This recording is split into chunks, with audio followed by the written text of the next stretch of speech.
السلام عليكم ورحمة الله وبركاته. ازيكم عاملين ايه؟ يا رب تكونوا بخير.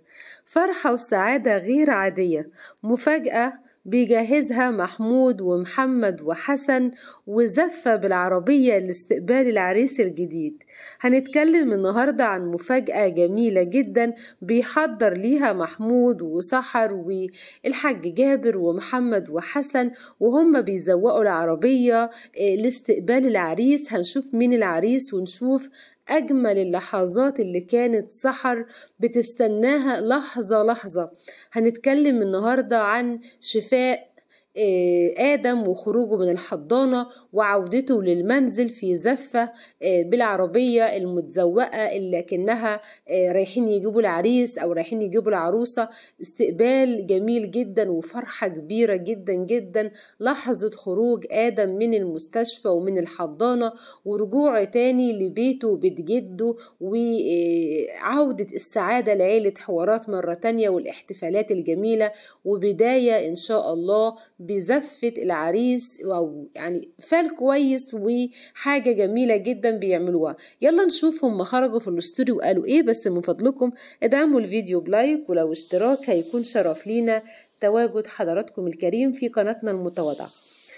في البداية هنصلي على نبينا محمد ونوحد الله ونتكلم طبعا عن عيلة حوارات ومحمود وسحر وحمد ووفاء وكل العيلة طبعا ومتابعين العيلة المحترمين. تواجدكم هيكون شرف لينا وفوق راسنا.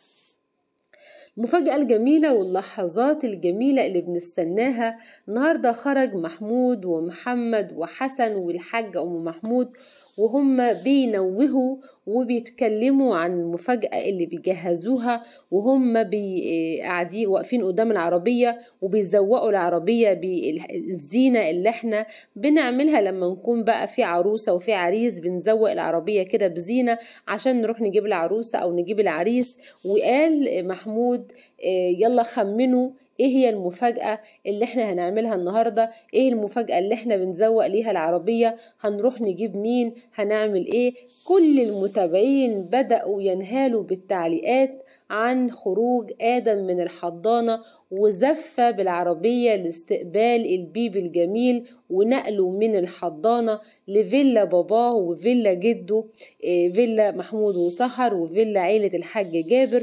النهاردة كل المتابعين اللي كانوا بينتظروا عودة آدم وعودة السعادة والبهجة والحاجات الجميلة جدا لعيلة حوارات ومن ضمنهم محمود وسحر، كلهم النهاردة كتبوا في التعليقات خروج بيبي آدم من الحضانة واستقباله بالعربية وانتوا يعني مزوقينها عشان تزفوه من الحضانة لحد البيت. النهاردة طبعا بنبارك ونهني لسحر والمحمود والعيلة حوارات بعودة الطفل الجميل آدم اللي كان فعلا محزننا كلنا على سحر، واللي كانت بتعيش أصعب لحظاتها من بعد ولادتها وعودتها للمنزل مكسورة الخاطر من غير ابنها. النهاردة وفي زفة عربية أو في زفة عريس هيجيبوا آدم من الحضانة لبيت باباه بزفة كده بفرحة بسعادة، وفيديو هيكون جميل جدا جدا هينزل في الساعات القادمة إن شاء الله. وده يعتبر عودة جديدة للسعادة في عيلة الحاج جابر بعد الأيام اللي قضوها طبعا في أحزان بسبب مرض آدم وبسبب مرض والدة ميرفت ووفاتها. النهاردة بنتكلم عن المفاجأة اللي بيجهز لها عيلة حوارات ومحمود وسحر والعربية اللي بيزوقوها عشان يستقبلوا بيها البيبي.